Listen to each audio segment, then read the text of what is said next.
चाहते हैं।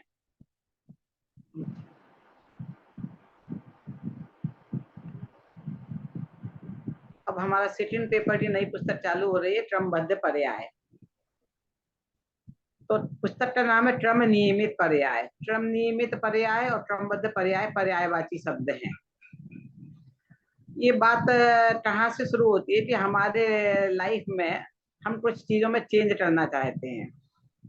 तो चेंज किसमें करना चाहते हैं? जो बदलता है उसमें। जो बदलता नहीं स्थिर, उसमें हम चेंज नहीं कर सकते। जैसे घर में फिक्स फर्नीचर है तो उसमें हमें बिठल नहीं आता, इसी यहाँ से वहां करे। पर जो मूवेबल है उसे आज हम यहाँ रखते हैं, कल वहां रखते हैं, आज वहां करते हैं, उसमें बिठल पड़ते रहते हैं। तो द्रव्य तो स्थिर है, ज्यादा क्यों रहता है, उसमें कुछ चेंज हो नहीं सकता है। अब पर्याय अस्थिर है, बदलती है, तो हमें लगता है कि हम उसमें कुछ चेंज कर सकते हैं। हमें लगता है, वास्तव में कर सकते नहीं, बात अलग है। तो इसमें क्या है, जो हमारे पर्याय हैं वो भी एक निश्चित नियमित क्रम में से ही आती हैं। वो क्रम बदल नहीं सकता है, उसे बोलते हैं क्रम नियमित पर्याय। अथवा हमारे पर्यायों का परिणाम निश्चित क्रम से बंधा हुआ है, तो वो क्रमबद्ध पर्याय। और वैसे दुनियादारी में तो हमें पता है, कई चीजों में हम ऐसा मानते भी हैं कि हर चीज का निश्चित क्रम है और उसके अनुसार हमारा कार्य होता है। पर जब अपने फ्यूचर की अपनी बात आती है तो लगता नहीं हम कुछ चेंज कर सकते हैं। ये दो चीजें हमारे दिमाग में चलती रहती है, परस्पर विरोधी। जैसे क्या मैं हुआ? यदि आपसे कहूँ, क्या हुआ? तबीयत सही नहीं है? जैसे मैं यदि आपसे कहूँ कि मैंने, मेरे पड़ोस में बिल्डिंग बन रही थी तो मैंने एक आश्चर्यजनक बात देखी। आपने कभी देखा नहीं हो रहा है। उसने सबसे पहले टेरेस बनाई बिल्डिंग की। 20 माले की बिल्डिंग थी, सबसे पहले टेरेस बनाई। फिर उसने 10वां माला बनाया। फिर उसने 5वां माला बनाया। फिर पहला माला बनाया। फिर उसने नींव डाली। आप लोग क्या सोचोगे? बोलोगे दीदी आज आपकी तबीयत ठीक नहीं है, आप नेक्स्ट क्लास में ले लेना। सभ्य भाषा में आप बोलोगे तो, और कुछ नहीं बोल सकते, क्योंकि ऐसा पॉसिबल नहीं है। यदि आपने क्षेत्र निश्चित कर दिया है तो उसका काल भी निश्चित हो जाता है। हमने यदि कोई बिल्डिंग बन रही है 20 माले की, तो उसका काल निश्चित है, सबसे पहले वो क्षेत्र निश्चित है। नींव तो सबसे पहले बनेगी, पहले समय में। फर्स्ट फ्लोर दूसरे समय में। अब 20वां फ्लोर 20वें समय में बनेगा, पहले समय में नहीं बनेगा। तो क्षेत्र निश्चित है तो काल निश्चित होते हैं। अच्छा, आज संडे है ना, और कल थर्सडे है। निश्चित क्यों निश्चित है? मेरी मर्जी है, मैं तो कल लाऊंगी थर्सडे। ये भी निश्चित है, इसमें कुछ चेंज नहीं करना आपको। जनवरी के बाद फरवरी निश्चित है, मौसम भी निश्चित है। तो हर चीज अपने निश्चित क्रम में आ रही है ना, उससे बदल रही है, निश्चित क्रम में आ रही। कौन बदल रहा है? अपने आप आ रही है ना निश्चित क्रम में। तो आप, वही बात है, जैन दर्शन कह रहा है कि सब पर्याय निश्चित क्रम से ही आती है। यदि निश्चित क्रम से नहीं आती होती तो फिर भविष्य की भविष्यवाणी कैसे हो जाती? भविष्यवाणी सिद्ध करता है कि चीजें निश्चित क्रम में होती है। टेबल जाने, तीन लोग तीन काल की बातें जानते कैसे? जो चीज अगली अगले पर्याय होने निश्चित नहीं है, तो टेबल जान में जान कैसे लेते? तो ये ज्योतिष और ये सब चीजें बेकार है। उसने इंदिरा गांधी के मर्डर, मौत की जो भविष्यवाणी करती, सब बेकार है। तो हम थोड़ा तो भरोसा कर लेते हैं और थोड़ा नहीं करते हैं। अच्छी अच्छी बातें तो कर लेते हैं, खराब बातें तो नहीं करते हैं। ऐसा नहीं चलता। निश्चित है तो हर चीज हर निश्चित है। कार्य निश्चित है तो कारण भी निश्चित है, नहीं है तो कुछ भी नहीं है फिर। तो क्रमबद्ध पर्याय में भिन्न भिन्न उदाहरण द्वारा, भिन्न अनुयुक्त उदाहरण द्वारा सिद्ध किया गया है कि हमारी सारी पर्यायें क्रम से होती हैं और सब निश्चित क्रम में ही आती हैं। वो आगे पीछे नहीं हो सकती हैं। तो वो चाहे स्थिर चीज हो, तो चलती हुई गाड़ी में भी इंजन चलती हुई गाड़ी में भी वो चीज वैसी की वैसी निश्चित क्रम में आएगी। हिलती हुई मोती की माला में भी पर्याय भी निश्चित क्रम से होगी। द्रव्य तो निश्चित है ही, डे निश्चित है, मंथ निश्चित है, ईयर निश्चित है, तो हर चीज निश्चित है। बच्चा पैदा होता है तो 60 साल का होता है। मैंने एक बच्चे को ऐसा देखा, जब पैदा हुआ तब 60 साल का था, फिर बाद में उल्टा चला, वो फिर 59 का हुआ, 58 का, 57 का। दीदी आप उल्टी गिनती कर रहे हो, 1 साल तो 60 साल बोल रहे, जिसको जो बोलते वही निश्चित रहने दो, आप उल्टा पुल्टा मत करो। कहीं कुछ मानने को तैयार नहीं हो आप। मैं इतनी बातें बता रही हूँ कि बच्चा पैदा हो रहा तो पहले 60 साल का, फिर 59 ऐसे नहीं, वो तो पहले 1 घंटे का ही होगा, फिर 2 घंटे, पहले घंटे गिने जाएंगे, फिर दिन गिने जाएंगे, फिर महीने गिने जाएंगे, फिर साल, जब साल होने शुरू हो जाएंगे। वो हर चीज एक निश्चित क्रम है, उसी क्रम में होती चीजें हम बदल नहीं सकते, तो और सारे नहीं बदल सकते। आप बताओ, आपके माता पिता निश्चित थे, भाई बहन निश्चित थे, बच्चे निश्चित, एक पत्नी में ऐसा क्या है जो अनिश्चित है? पत्नी हम चुनते, अरे पत्नी भी निश्चित है, इसलिए हमारे यहाँ वर खोजना है, वधु खोजना है। अब समझ में आई बात, उन्हें खोजा जाता है, हमें पता नहीं है, बस इतनी बात, हम खोजने निकले हैं।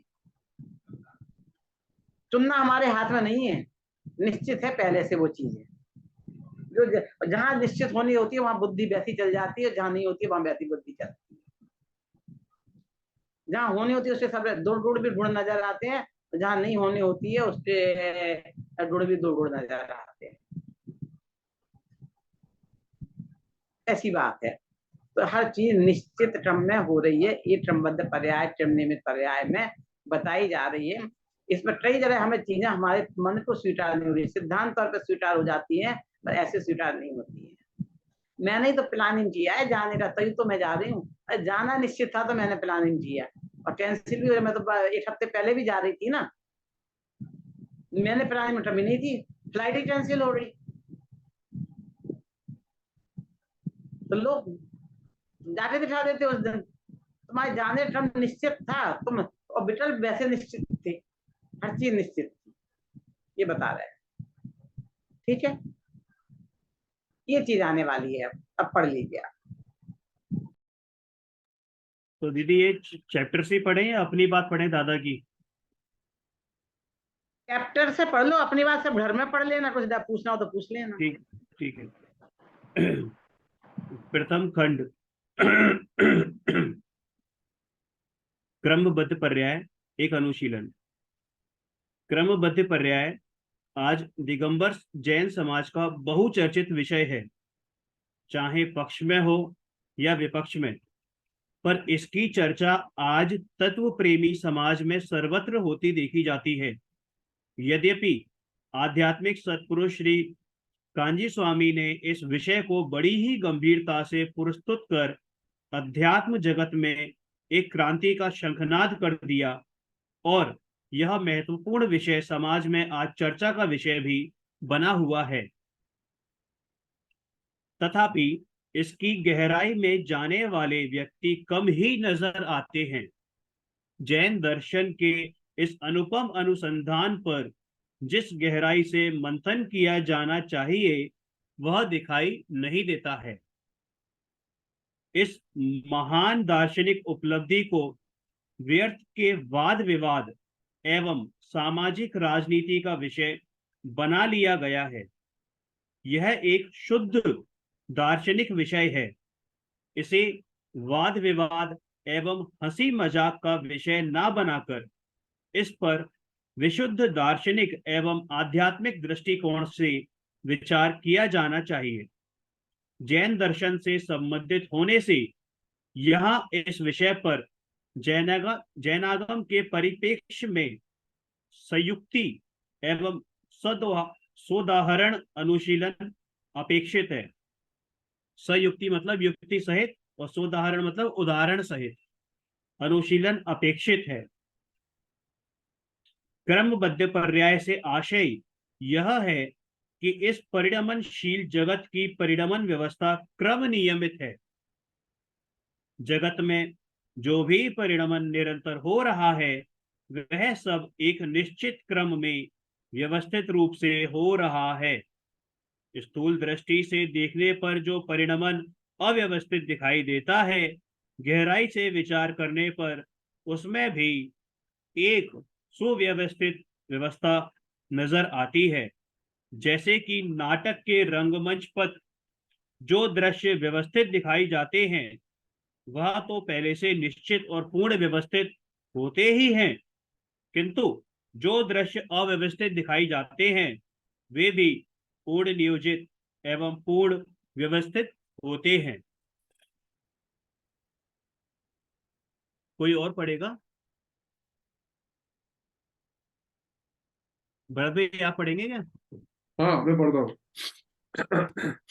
एकदम व्यवस्थित दिखाई जाने वाले किसी रईस की कोठी जिस प्रकार पूर्व नियोजित एवं व्यवस्थित होती है, उसी प्रकार अव्यवस्थित दिखाई जाने वाले किसी गरीब की झोपड़ी भी अनियोजित और अव्यवस्थित नहीं होती, अपितु वह भी पूर्णतः नियोजित और व्यवस्थित ही होती है।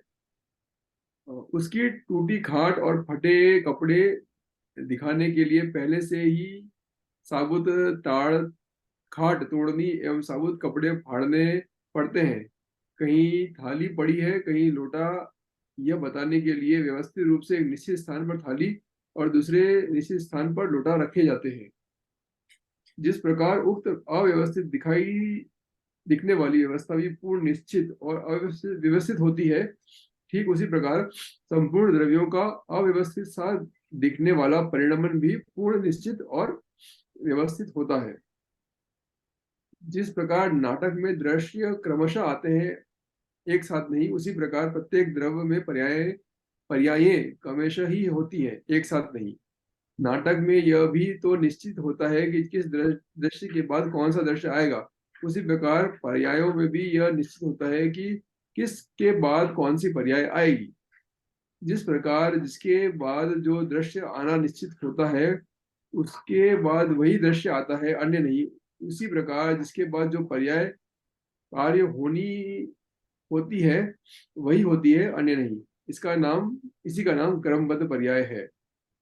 प्रत्येक द्रव्य की वह परिणमन व्यवस्था व्यवस्थित ही नहीं, स्वाधीन भी है, किसी अन्य द्रव्य के अधीन नहीं। एक द्रव्य के परिणमन में दूसरे द्रव्य का कोई भी हस्तक्षेप नहीं है।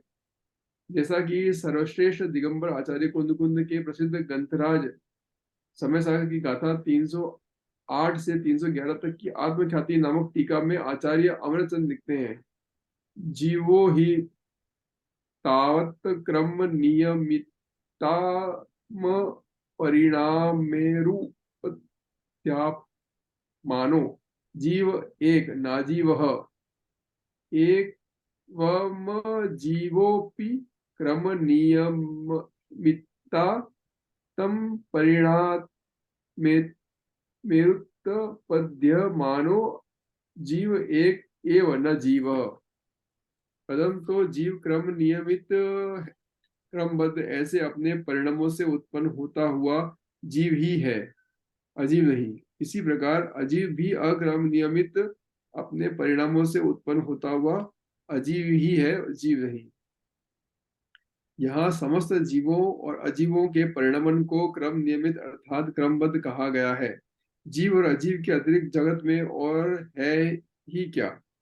जीव और अजीव के द्रव्यों के समूह का नाम ही तो विश्व अर्थात जगत है। इस प्रकार समस्त जगत का परिणमन ही क्रम नियमित अर्थात क्रमबद्ध कहा गया है। क्रम नियमित और क्रमबद्ध एक शब्द एकार्थवाची ही है, जैसा कि जैन तत्व मीमांसा में स्पष्ट किया गया है। प्रत्येक कार्य अपने स्वकाल में ही होता है, इसलिए प्रत्येक द्रव्य की पर्याय क्रम नियमित है, एक के बाद एक अपने अपने स्वकाल में निश्चय उपादान के अनुसार होती रहती है। यहाँ पर क्रम शब्द पर्यायों की क्रमाभिव्यक्ति को दिखलाने के लिए स्वीकार किया है और नियमित शब्द प्रत्येक कार्य का स्वकाल अपने अपने निश्चय उपादान के अनुसार नियमित है, यह दिखलाने के लिए दिया गया है। वर्तमान काल में जिस अर्थ को क्रमबद्ध पर्याय द्वारा व्यक्त किया जाता है, क्रम नियमित पर्याय का वही अर्थ है। ध्यान देने अभी तक जो पढ़ा कुछ समझाने जैसा लग रहा है कि कुछ विशेष बात, यह स्पष्ट है? मतलब ठीक ठाक समझ आ रहा है, मतलब इजी लैंग्वेज है वैसे तो, हाँ, काफी हाँ, बहुत ही है ना। जी। अगर कुछ समझ में नहीं आया तो आप टोक दीजिएगा बीच में। हाँ, ठीक है। वर्तमान काल में जिस अर्थ को क्रमबद्ध पर्याय द्वारा व्यक्त किया गया जाता है, क्रम नियमित पर्याय का वही अर्थ है। ध्यान देने योग्य बात यह है कि यह मात्र यह नहीं कहा गया है कि पर्यायें क्रम से होती है, अपितु यह भी कहा गया है कि वे नियमित क्रम में होती है। आश्चर्य आशा यह है कि जिस द्रव्य की जो पर्याय जिस काल में जिस निमित्त व जिस पुरुषार्थ पूर्वक जैसी होनी है, उस द्रव्य की वह काल वह पर्याय उसी काल में उसी निमित्त व उसी पुरुषार्थ पूर्वक वैसी ही होती है, अन्यथा नहीं। यह नियम है। जैसा कि कार्तिकेय अनुप्रेक्षा में कहा है, जम जस जम्मी देशे जीर्ण विहाणेन जम्मी कालम्मि रादम जीणेन नियदम जम्मम वा अहव मरणम वा तम तस् तम्मी देशे तेन विहाणेन तम्मी कालम्मि को सक्कदि वारेदुम इंदो वा तह जिनिंदो वा एवं जो नियच्छयदो जानदी दव्वाणि सव पज्जाई सो सदिट्ठी सुद्धो जो संकदी सो कुदिट्ठी। जिस जीव के जिस देश में जिस काल में जिस विधान से जो जन्म अथवा मरण जिन देव ने नियत रूप से जाना है, उसी जीव के उसी देश में उसी काल में उसी विधान से वो अवश्य होता है। इसमें इंद्र अथवा जिनेन्द्र कौन टालने में समर्थ है, अर्थात उसे कोई टाल नहीं सकता है। इस प्रकार निश्चय से तो द्रव्यों के को और उनके समस्त पर्यायों को जानता है, वह सम्यक दृष्टि है, और इसमें जो शंका करता है वो मिथ्या दृष्टि है। जिनागम में और भी अनेक स्थानों पर इस प्रकार का भाव व्यक्त किया गया है। प्रागेव यद् वाप्तव्यम येन यत्र यतः तत् परिप्राप्यते अवश्यम तेन तत्र तथा ततः। जिसे जहाँ जिस प्रकार से जिस कारण से जिस प्रकार से जो वस्तु प्राप्त होनी होती है, उसे वहां उसी कारण से उसी प्रकार वही वस्तु अवश्य प्राप्त होती है। जो जो देखी वितराग ने सो होसी वीरा रे, बिन देखियो होसी नहीं क्यों, काहे होत अधीरा रे, समयो एक बढ़े नहीं घटसी, जो सुख दुख की पीरा रे, क्यों क्यों सोच करे मन कुड़ो, होए वज्र जो हीरा रे। तथा जा करी जैसे जाहि समय में जो होवत जा द्वार, सो बनिहे टरिहे कछु नाही, करी लीनो निर्धार, हमको कछु भय ना करे ना रे, जान लियो संसार। सम्यक दृष्टि ने ये वेट करूंगी। अब अनु जी का ड्रॉप होगा लगता जी है, मैं वेट करूंगी, अनु जी का ड्रॉप हो गया लगता है। वो अभी तक जो पढ़ा है वो समझ में आ रहा है? कोई डाउट है, कुछ पूछना है? ये वाला मेरे को समझ में नहीं आया। ये 3 नंबर पेज पर ध्यान देने योग्य बात यह है कि यह मात्र यह नहीं कहा गया कि पर्याय क्रम से होती हैं, अपितु वह भी कहा गया कि वे नियमित क्रम से ही में होती हैं। नियमित क्रम से ही होती है मतलब मोहित जी आप स्पष्ट करेंगे? चलो अन्नू हाँ, जी को जुड़ इसमें जाने मतलब दो। सिर्फ अन्नू ये जी बात को नहीं कही है कि जो पर्याय हैं वो क्रम से होती हैं। मतलब क्या कि ऐसे नहीं कि आपने पर्याय ले लिया, जैसे 99 नंबर की पर्याय है या 100 नंबर की है और 101 नंबर की पर्याय है, तो 101 नंबर की पहले होगी, फिर 100 की होगी, फिर 99 होगी, ऐसा नहीं है। मतलब प्रत्येक पर्याय क्रम से तो होती है, साथ में एक निश्चित क्रम भी होता है कि कौन सी पर्याय कब होगी, ये भी पहले से ही निश्चित है, तो वो तो उसी क्रम से होती है। पहले ही लिख दिया ना, पर्याय क्रम से होती है। तो नियमित हाँ, क्रम से होने का मतलब क्या हुआ फिर? और उसमें दीदी बताएंगे इसको। दीदी क्रम से होती हैं और निश्चित क्रम से होती हैं। इसके बाद ये आएगी, इसके बाद ये आएगी, समझ रहे? उसका क्रम भी निश्चित है। तो जैसे जो मैंने बताया था ना, पहले नींव डलेगी, फिर पहला माला, फिर दूसरा माला। क्रम निश्चित नहीं, ऐसा नहीं है, उसी क्रम से होगी कि पहले आप बच्चे हो गए, पहले आप वृद्ध हुए, फिर बाद में युवा हुए, अब बच्चे हुए हो। ऐसा नहीं है, पहले आप बच्चे हो गए, फिर युवा हो गए, फिर वृद्ध हो गए। उसका नियमित क्रम है। तो वही तो पहला मतलब मेरे को ये समझ में नहीं आया कि पर्याय क्रम से होती हैं, ये भी सेंटेंस यही बताता है, और नियमित क्रम से होती हैं वो भी यही बताता है। इसमें नहीं, अंतर क्या है दोनों में? इसमें अंतर यह है, ट्रम से होती है, मतलब सभी ट्रम से हो सकती है ना, वो उल्टे पुल्टे ट्रम से हो जाएंगे, ये पहले आ रही वो बाद में आ रही, और निश्चित ट्रम से जरूरी नहीं है। क्रम से और आगे पढ़े तो सब चीजें आ जाएंगी नहीं समझ में। क्रम मतलब ये भी हो सकता है कि 100 नंबर होए, फिर 99 होए, फिर 98 होए, फिर 97 होए, ऐसा भी हो सकता है। लेकिन नियमित क्रम का मतलब यही हुआ कि पहले एक से लेके और फिर आगे बढ़ते जाएंगे। वो हर अच्छा। चीज निश्चित ही है पहले से ही। मतलब 99 के बाद ही 100 आएगा, 99 से पहले नहीं आ सकता। एक अच्छा। क्रम जैसे रिवर्स ऑर्डर में भी हो सकता है ना, लेकिन ऐसा नहीं है। तो फिर ऐसे तो मतलब फिर सब कुछ ही निश्चित हो गया, निगोद में ही जीव का निश्चित हो गया कि वो निगोद में ही हर कब। हर चीज, आया यही तो समझ वस्तु, में आपको, सही यही समझ वस्तु में आया, व्यवस्था है। सब चीजें निश्चित है, सही समझ में आया ये आपको, यही कह रहे हैं ये। ठीक है, अभी वेट करूं क्या मैं उनका, अनुजी का? नहीं, वो उनको निकलना है, आप आगे पढ़िए, वो चले अच्छा गए। अच्छा हाँ। अच्छा।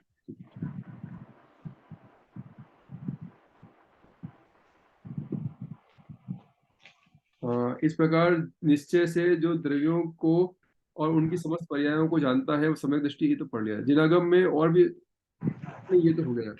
पेज नंबर 5 पे सम्यक दृष्टि के ऐसा विचार होए, जो वस्तु का स्वरूप सर्वज्ञ ने जैसा जान्या है ऐसा ही निरंतर परिणमे है, सो होए है। इष्ट अनिष्ट मान दुखी सुखी होना निष्फल है, ऐसे विचार ते दुख मिटे, यह प्रत्यक्ष अनुभव गोचर है।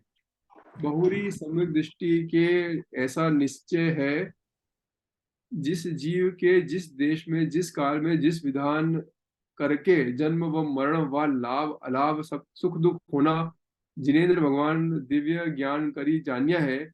जिस जीव के जिस देश में जिस काल में तिस विधान करके जन्म मरण लाभ अलाभ नियम ते होए ही, ताही दूर करने को कोई इंद्र अहिमंद्र जिनेन्द्र समर्थ नाही है।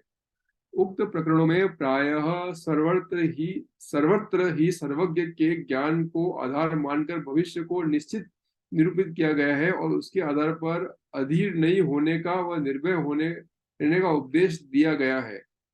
स्वामी कार्तिकेय ने तो ऐसी श्रद्धा वाले को ही सम्यक दृष्टि घोषित किया है, और इस प्रकार नहीं मानने वाले को मिथ्या दृष्टि कहने में भी उन्हें कंचित भी संकोच नहीं हुआ। इस प्रकार हम कहते हैं कि देखते हैं कि क्रमबद्ध पर्याय की सिद्धि में सर्वज्ञता सबसे प्रबल हेतु है। निष्पन्न पर्यायों की क्रमबद्धता स्वीकार करने में तो जगत को कोई बाधा नहीं आती, किंतु जब अनिष्पन्न भावी पर्यायों को भी निश्चित कहा जाता है तो अनिष्पन्न भावी पर्यायों को भी निश्चित कहा जाता है तो जगत चौंकता है। उसे लगता है कि यदि सब कुछ निश्चित ही है तो फिर हमारा यह करना धरना सब बेकार है। कर्तृत्व की अभिमान की जिस दीवार को वह ठोस आधार मानकर खड़ा था, अकड़ रहा था, तब वह ढहती नजर आती है और तो एकदम बौखला जाता है। उसकी बौखलाहट यहाँ तक बढ़ती है कि जैसा सर्वज्ञ भगवान को और उनकी सर्वज्ञता को, और वह उन अभी तक हृदय से बुद्धि से नहीं सर्वज्ञ स्वीकार कर रहा था, उसके प्रति भी शंकित हो उठता है, उसका भी विरोध करता है। ये तो इसमें ये क्या लिखा था? अनिष्ट। निष्पन्न, निष्पन्न का मतलब हो चुकी, पास्ट में जो हो चुकी है वो अच्छा निष्पन्न, अच्छा समाप्त हो गई। अच्छा अच्छा और जो आने वाली है वो भावी पर्याय अच्छा। है ना, फ्यूचर में जो आने वाली है। अब यहीं पर ये बताया है कि जो हमारी आपकी समस्या होती है अक्सर करके, कि भैया जो हो गया वो तो हमें मालूम था, निश्चित है, लेकिन हम ये स्वीकार करने में अटकते हैं कि आगे जो होगा, जो 100 साल बाद होगा, जो 1 करोड़ साल बाद होगा, जो अगले उसमें होगा, काल में होगा, वो भी निश्चित है। तो यहाँ अटक जाती है गाड़ी कि अरे कैसे, भाई है अगर ना। जो हो गया वो निश्चित है तो फिर आने वाला भी निश्चित ही हुआ फिर तो।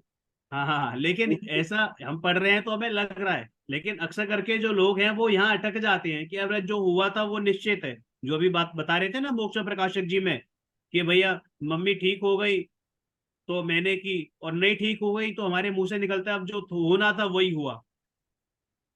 हम्म। क्योंकि अभी तक सर्वज्ञ की सत्ता स्वीकार करता रहा, अतः एकदम तो उसे मुकर नहीं पाता। अतः सर्वज्ञता की व्याख्याएं बदलने लगता है। कभी कहता है कि भूतकाल और वर्तमान को तो जानते हैं पर भविष्य को नहीं, क्योंकि भूतकाल में तो जो होना था सो हो चुका, और वर्तमान में जो होना है वही हो रहा है। अतः उन्हें जानने में तो कोई आपत्ति नहीं, पर भविष्य की घटनाएं जब अभी घटित ही नहीं हुई हैं तो उन्हें जानेगा ही क्या। कहता है कि भविष्य को तो जानते तो हैं, किंतु शर्त हम जानते हैं, जैसे जो पुण्य करेगा वही सुखी होगा और जो पाप करेगा वो दुखी होगा, जो पढ़ेगा वो पास होगा, जो नहीं पढ़ेगा वो पास नहीं होगा, आदि न जाने कितने रास्ते निकालता है। पर इसका यह अथक प्रयास निष्फल ही रहता है, क्योंकि कोई रास्ता है ही नहीं तो निकलेगा कहाँ से। यह कैसे हो सकता है कि सर्वज्ञ तो माने पर भविष्यज्ञ नहीं माने। सर्वज्ञ का अर्थ त्रिकालज्ञ होता है। जो भविष्य को न जान सके वह क्या सर्वज्ञ। सर्वज्ञ की व्याख्या तो ऐसी है कि जो सबको जाने सो सर्वज्ञ है। कहा भी है, सर्वद्रव्य पर्यायेषु केवलस्य।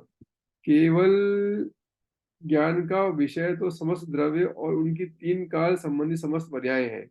जो कुछ हो चुका है, हो रहा है और भविष्य में होने वाला है, सर्वज्ञ भगवान के ज्ञान में तो वह सब वर्तमानतः स्पष्ट झलकता है।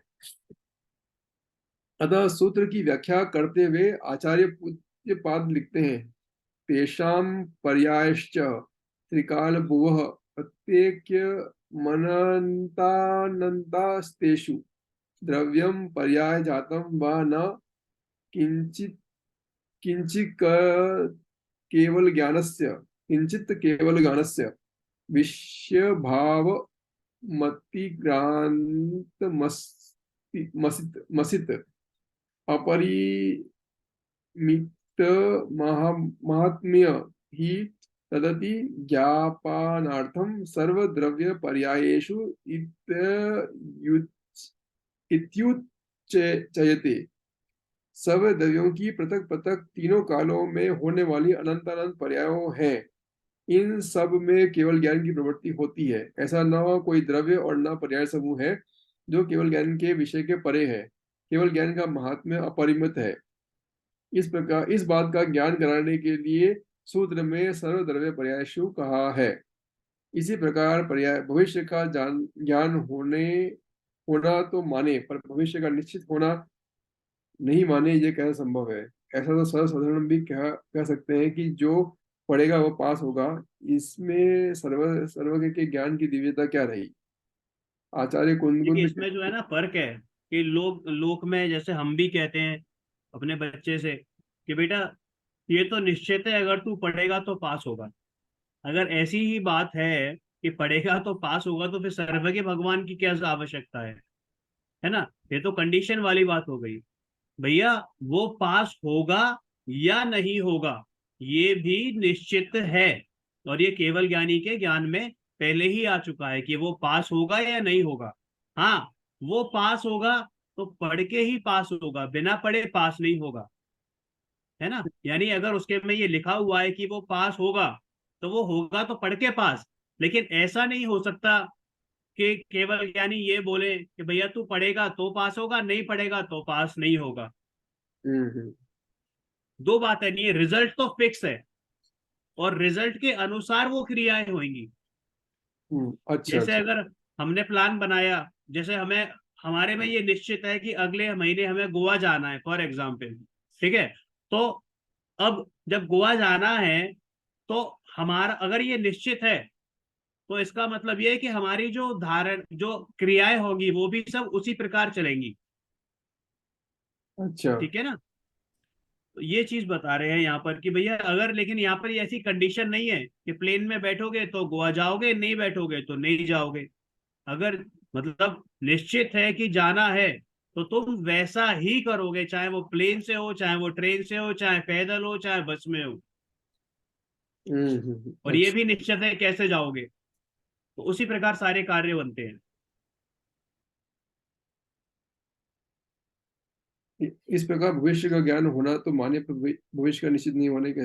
आचार्य कुंद कुंद कहते हैं, यदि पच्च ख जादम पज्जायम पलईदम वराणस न हवदि वार्तम रणम दिवम तीहि के परु वेतिम। यदि अनुत्पन्न भविष्य की और विनिष्ट की भूत की पर्याय सर्वज्ञ के ज्ञान में प्रत्यक्ष न हो तो उस ज्ञान को दिव्य कौन कहेगा। ज्वाला पुस्तक 6 में इस बात को इस प्रकार व्यक्त किया है। नठाणुपणम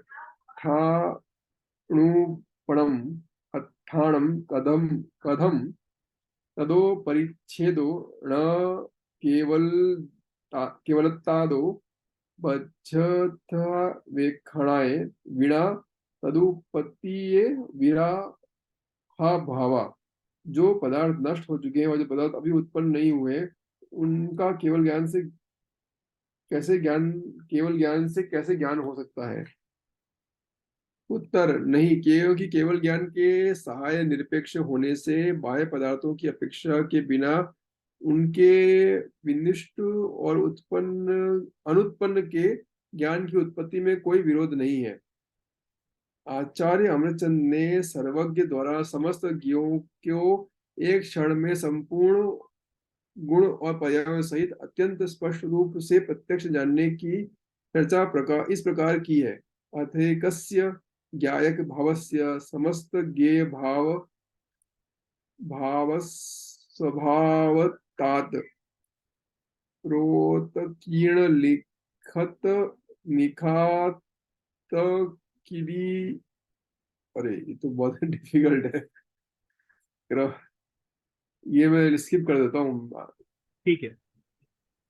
एक ज्ञायक भाव का समस्त ज्ञेयों को जानने का स्वभाव होने से क्रमशः प्रवर्तमान अनंत भूत वर्तमान भावी विचित्र पर्याय समूह वाले अगाध स्वभाव और गंभीर ऐसे समस्त द्रव्य मात्र को मानो वे द्रव्य गायक में उत्कीर्ण हो गए हों, चित्रित हो गए हों, भीतर घुस गए हों, कीलित हो गए हों, डूब गए हों, समा गए हों, प्रतिबिंबित हो गए, इस प्रकार एक क्षण में ही जो प्रत्यक्ष करता है।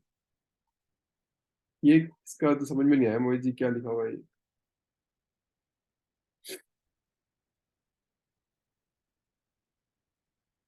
मतलब ये जब आप हिंदी बेसिकली पढ़ोगे ना तो और क्लियर हो जाएगा। हिंदी में जैसे आपने पढ़ा ना, अब पढ़िए इसको, देखिए ऊपर वाला। अथय करस्य ज्ञायक भावस्य समस्त ज्ञेय भाव स्वभावत्वात् प्रोत कीर्ण लिखित निखात कीलितम कीलित मज्जित समावर्ती प्रतिबिंब तवत् तवत्तत्र क्रम प्रवत्तानंत भूत भव बद्धा विचित्र पर्याय प्राग भारम अगाध स्वभावम गंभीरम समस्तमपि द्रव्य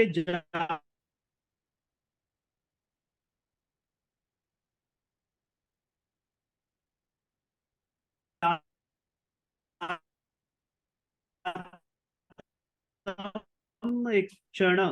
उसके बाद आप देखो ना ऊपर तो आपको समझ में आ जाएगा। जैसे देखिए ये वाला, अति विस्तार समान होने से क्षायिक ज्ञान अवश्य में सर्वदा सर्वत्र सर्वथा व सर्व को जानता है। देखिए अलमथवाति विस्तरेण अनिवृत प्रसर प्रकाशशालितया क्षायिक ज्ञानमश्यमेव सर्वदा सर्वत्र सर्वथा सर्वमेव जानीयात्। हाँ, अथवा अति विस्तार से बस हो जिसका अनिवार्य फैलाव है, ऐसा प्रकाशमान होने से क्षायिक ज्ञान अवश्यमेव सर्वदा सर्वत्र सर्वथा सर्व को जानता है। भगवती आराधना में सर्वज्ञ की त्रिकार्यता का स्पष्ट उल्लेख इस प्रकार है कि पसदी जान दी यह तह तिणी भी काले सपजे सव्वे तह वा लोग मसेसम पसदी भयम विगद मोहो।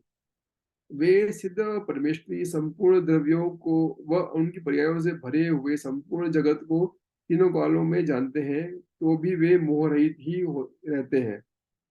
इस प्रकार का भाव आचार्य अमित गति ने योगसार में भी व्यक्त किया है। अतीता भाविनश्चार्ताः सवे सवे काले यथाखिलाः वर्तमानास्ततः सत्तद्वेति तानपि केवलम। भूत और भावी समस्त पदार्थ जिस रूप से अपने अपने काल में वर्तमान रहते हैं, केवल केवल ज्ञान उन्हें भी उसी रूप में जानता है। सर्वज्ञता की सिद्धि आचार्य समंत ने आप मीमांसा में आचार्य अकलंक देव ने उसकी टीका अष्टशती में एवं आचार्य विद्यानंदी ने अष्ट सहस्त्री में विस्तार से की है। सर्वज्ञ सिद्धि जैन न्याय शास्त्र का एक प्रमुख विषय है।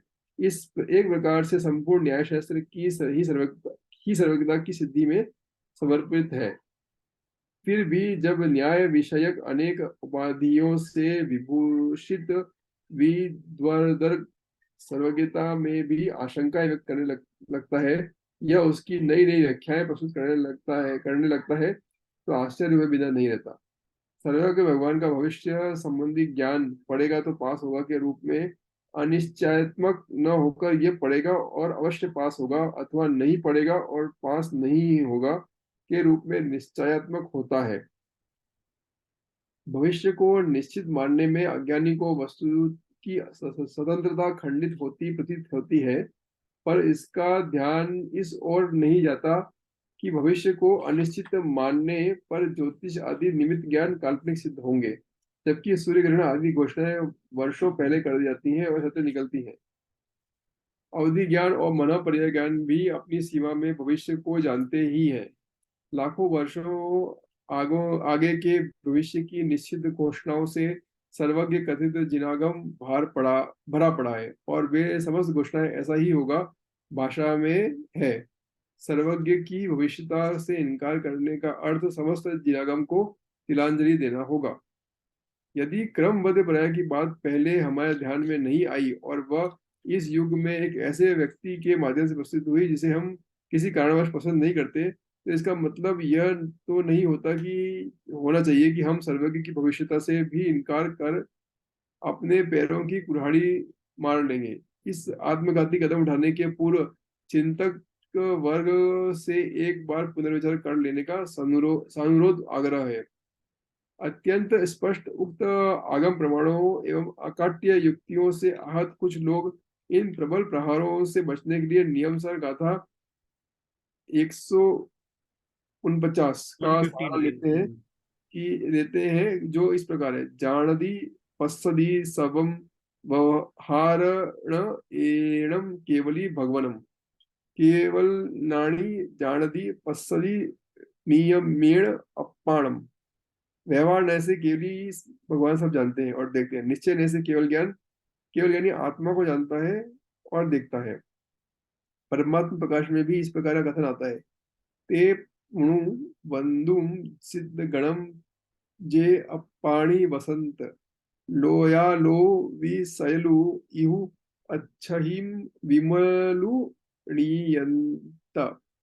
मैं उन सिद्धों को वंदना करता हूँ जो निश्चय करके अपने स्वरूप में तिष्ठते हैं और व्यवहार न करी लोकालोक को संशय रहित प्रत्यक्ष देखते हुए ठहर रहे हैं। मैं पढ़ूं आगे? हाँ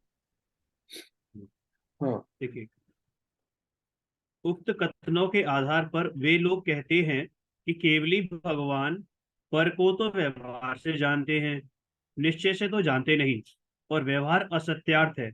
जैसा कि समयसार जी गाथा 11 में कहा है, व्यवहारो भूदत्तो देशिदो दुशुद्धयो।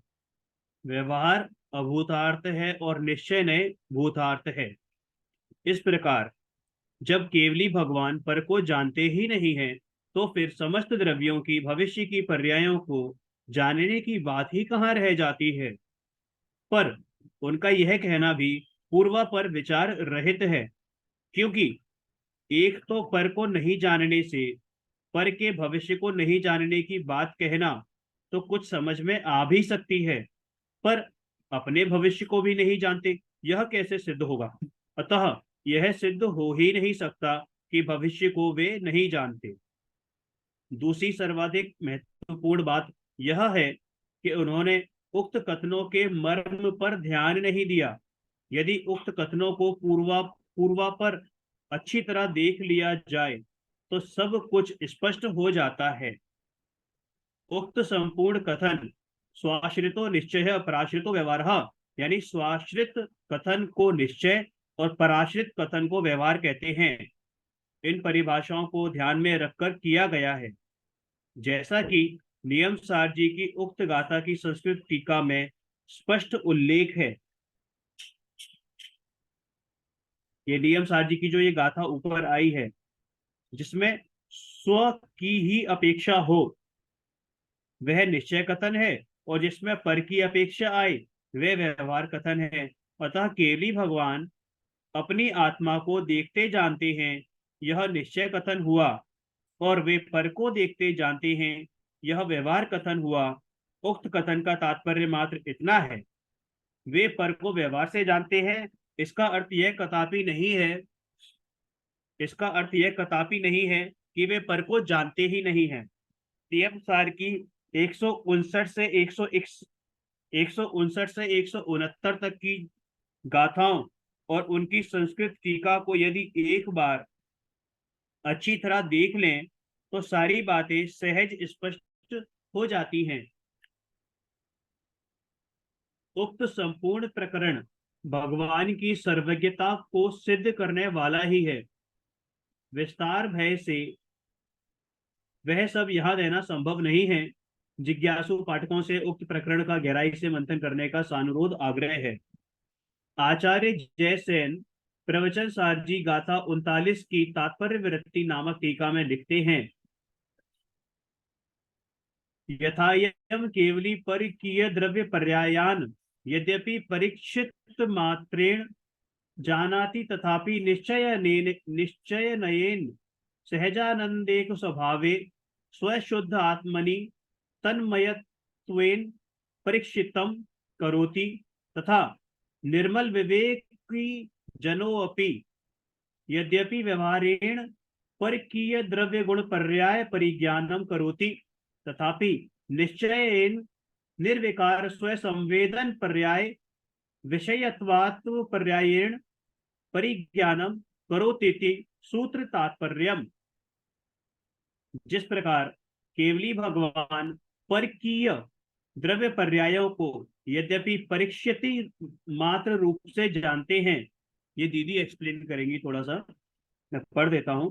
तथापि निश्चय नय से सहजानंद रूप एक स्वाभाविक शुद्धात्मा में ही तन्मय होकर परीक्षति करते हैं, उसी प्रकार निर्मल विवेकी जन भी यद्यपि व्यवहार से परकीय द्रव्य गुण पर्यायों का ज्ञान करता है, तथापि निश्चय से निर्विकार स्वसंवेदन पर्याय में ही तद विषयक पर्याय का ही ज्ञान करता है।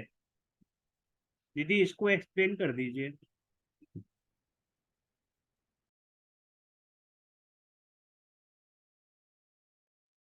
दीदी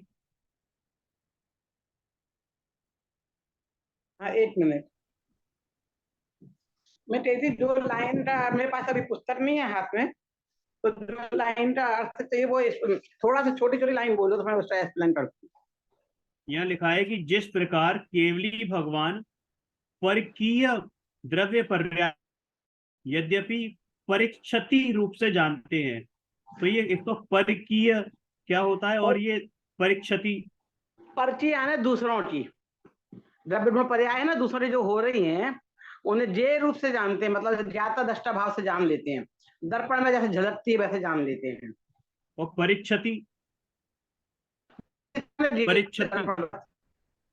परिस्थिति भी मतलब ये है, परिस्थिति मतलब ये रूप से। अच्छा, गे रूप से, ठीक।